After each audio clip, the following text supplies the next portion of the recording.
Hello, my name is Georgie Newbery and I'm a flower farmer and florist based between fashionable Bruton and up-and-coming Wincanton in Somerset. And it is early July, so I thought I'd take you for a little wander around the garden and show you what we've got flowering, which might inspire you to grow some different things. All of the things I'm going to show you are good for cutting, and I might cut a few stems while I go and maybe make a bouquet at the end, so you can see how they work. Come on then. I better go and get a bucket of water. Never cut a flower unless you cut it straight into water. Tip number 1. This is candy tuft, and this bee is working it assiduously.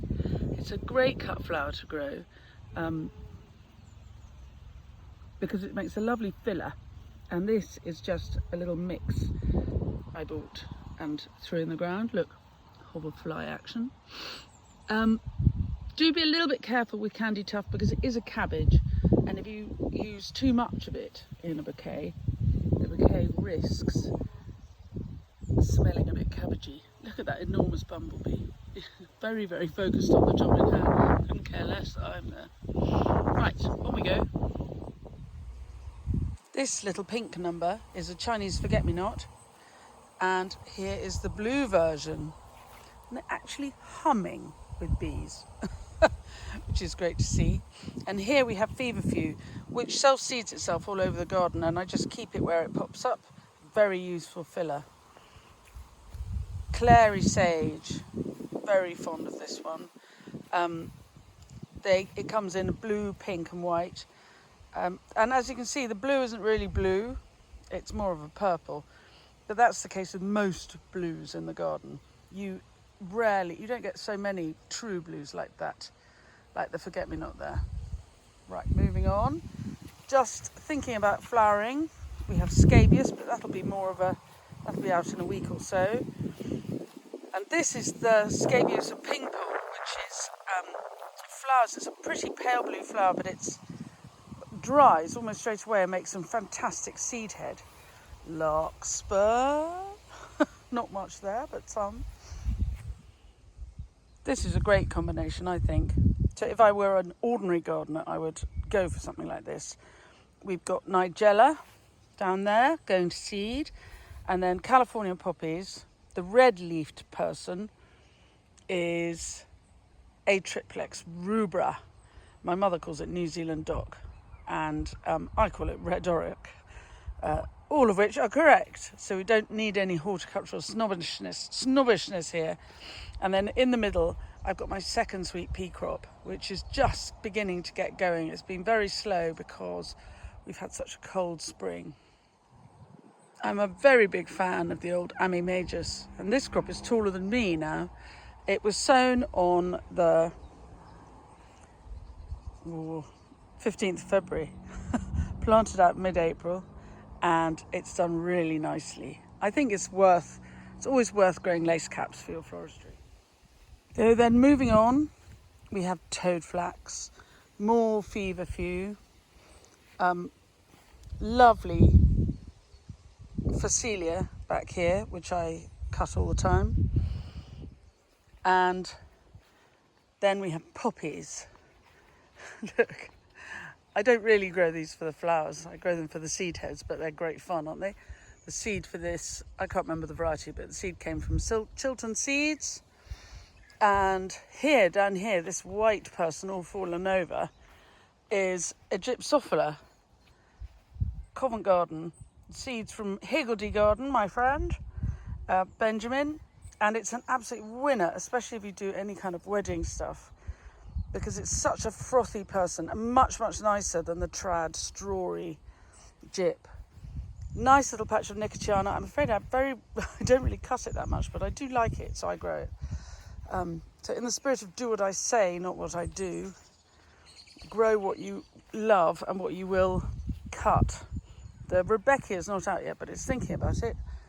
And here, just flowering, the beloved bronze funnel. I have masses of this all over the place, but just this one plant here. And people say, oh, it's terrible. It seeds itself everywhere.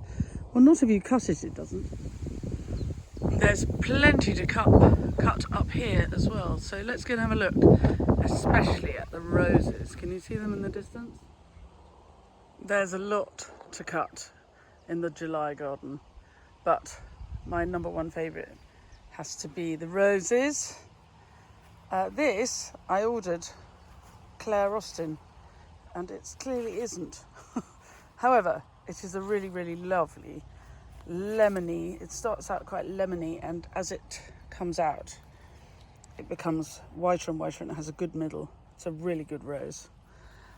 Here we have Gentle Hermione, great rose for cutting, and you can see they're throwing really nice long stems now. They've really got going. We've had some good rain, I have to say, and the roses do love it a bit wet. Where else shall I take you? Let me look.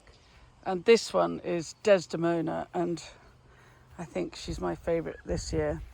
The roses are looking amazing, given that we cut them with a hedge trimmer, which I had heard of people doing in the past, and it always seemed a bit outrageous to me. But we were running late, and the hedge trimmer was out, and it was late January, and I said to Fabrizio, come on, let's just do it. Anyway, they don't seem to have suffered at all.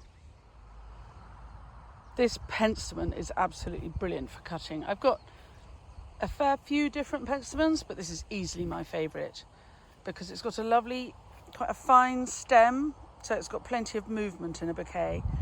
And behind it is my beloved Physocarpus, or you Americans call it ninebark. I use it and use it and use it. And then just up this patch here, this is a brilliant foliage. This is a variegated cornus, quite a small leaf, which I use a lot. And look, there's more Physocarpus growing up through it. This yellow one is called Dart's Gold. Absolutely fantastic for cutting.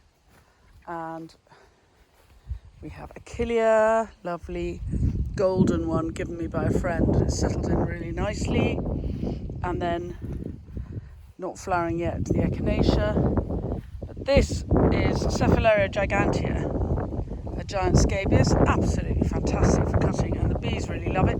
It can be a shocking bully in the garden, but the good thing about having a cut flower garden is nothing gets to be a bully really, because we cut it all. So that's great. And still the Alchemilla goes on. Normally by beginning of July it's looking a bit sad, but because we've had such a late season, it's still going on. So I'm going to cut a few stems that we've been looking at and make a bouquet. I'll see you in a little while. So I've made a little bouquet, or should I say vast beast, with some of the material we just looked at in the garden.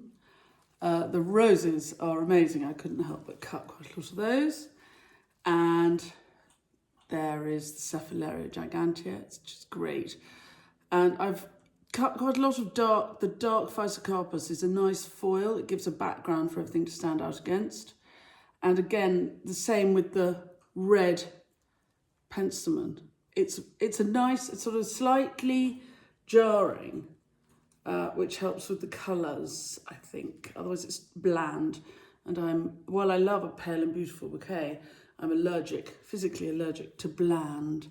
So there we are, grow some flowers, and then walk around your garden and cut them and make them into a bouquet. That's what I would do if I were you. And here's a top tip, if ever I had one. I would make a hand tie like this, because then you get a nice balance, but you don't want to put it in the vase and leave it tied up. It'll look strangled. And it is, while it's sort of stunning, while it's stunning as a piece like that, it is quite a heavy chunk.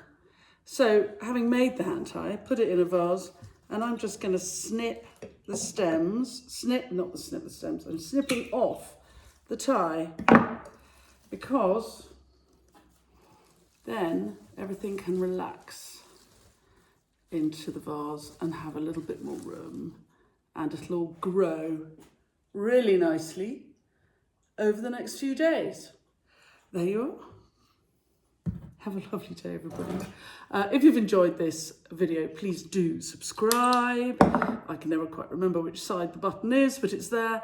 And press the bell icon and you'll be told when we have new videos. Right, out you go. Go cutting. Let's see some bouquets from your beautiful July gardens.